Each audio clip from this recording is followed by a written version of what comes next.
What's going on, OG family? Welcome to the Opportunity Gap. I'm your host, Julian.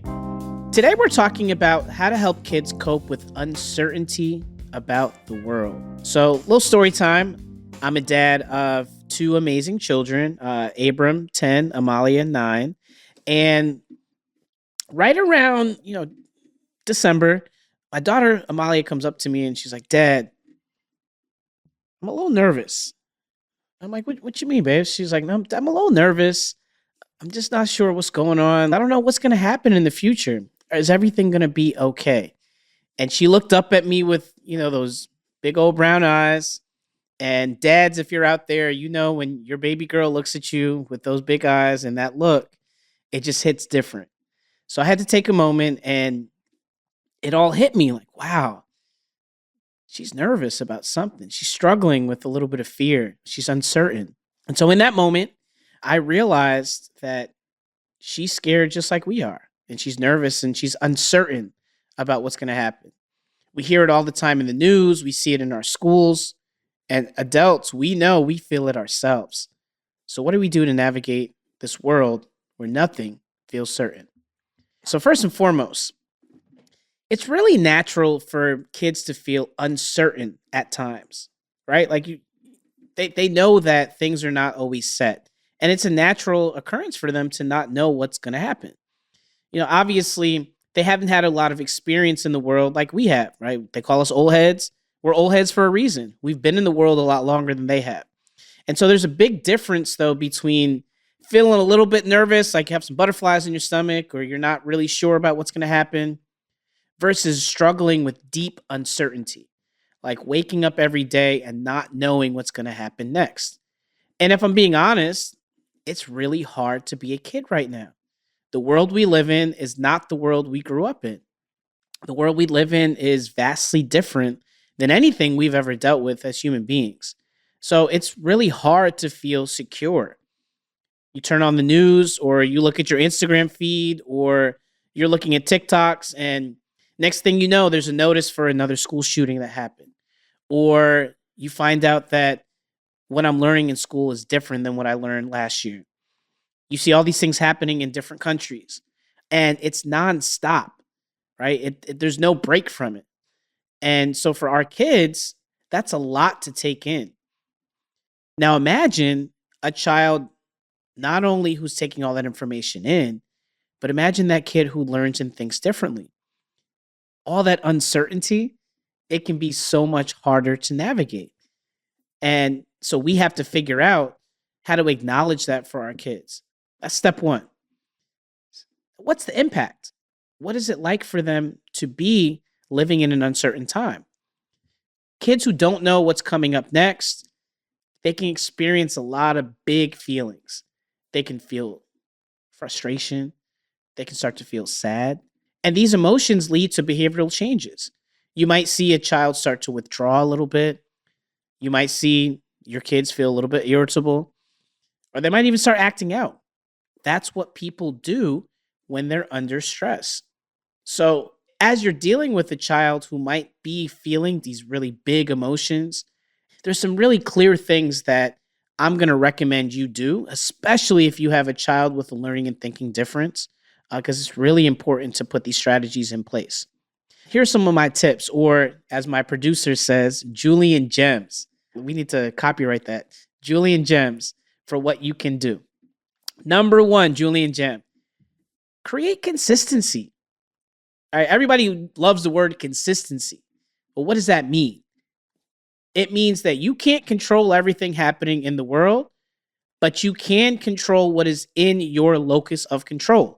And as a parent or a guardian or a teacher or an adult in somebody's life, or even if you're a child listening to this, you can control the environment around you. You can create a stable, predictable environment around your day-to-day life. Have regular meal times as much as you can. Set a routine for your bedtime.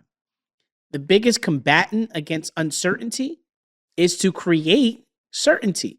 For example, in the Saavedra household, we get up at the same time, we have breakfast at the same time, we have the same conversation every single night at dinner time, no matter what. Even if we're not at the table together, sometimes we'll even share a video with each other where we ask ourselves the same questions every single night. Here's those questions. And this could be something that anybody can use. Tell me something good about your day. Tell me a fun thing about your day. Tell me a challenge that you had. Tell me something that you're grateful for. And everybody goes around. The children, the parents, everybody shares their answers. Julian gem number 2. Talk about anxiety. A lot of us, and if I'm being 100% honest with y'all, a lot of us that are in the African American community specifically, we don't talk about things. We don't really talk about the things that are bothering as much as we should. And we have to make sure that we acknowledge that there are things that can cause anxiety with our kids. As the parent, share what causes you anxiety. Be honest with them. They want to hear that you're feeling the same way they are. And so you can share, wow, I feel a little bit nervous too. Or, hey, I hear what you're saying. And don't try to give them an answer. Just listen. Or in some cases, tell them, guess what? I don't know what to do either. But if you don't open up the conversation and you don't acknowledge that the anxiety is happening, then your children are going to shut you out. And they're going to shut you out as quickly as they can because they don't want to hear somebody that's giving them lip service. They want to hear the truth. And the truth is, if they're feeling anxious, 9 times out of 10, you're probably feeling anxious too.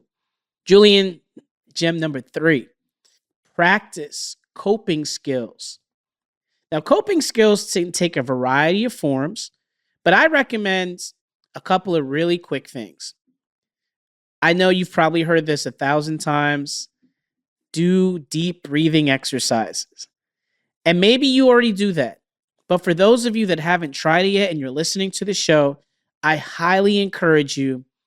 There's the power of taking 10 seconds to take some deep breaths and calming yourself down and thinking about how you're feeling in that moment. So I highly encourage you to look into some of these quick exercises you can do with your family, and especially teaching your children what are some strategies they can do to calm themselves and refocus their energy on something that is tangible. Those big emotions are there. How do we get ourselves back down to a place where we can focus on ourselves? Last Julian gem. Focus on what you can control. Help your child focus on what they can control, right? Because if you're feeling anxious about these big, uncertain times, what can they do to feel control? Allow them to make decisions. Allow them to have agency on things that are in their lives that directly impact them, and they can see it. If they can see, hey, I made that choice, I did that, and they can see the result, they can feel certainty, and their anxiety starts to decrease. So again, these are the 4 things I'd recommend you do. Create consistency in your household. Talk about your own feelings. Talk about your own anxiety. And be real. Don't sugarcoat it. Be real. Practice coping skills like deep breathing or mindfulness techniques. And focus on what they can control. Empower them to restore agency in their daily lives.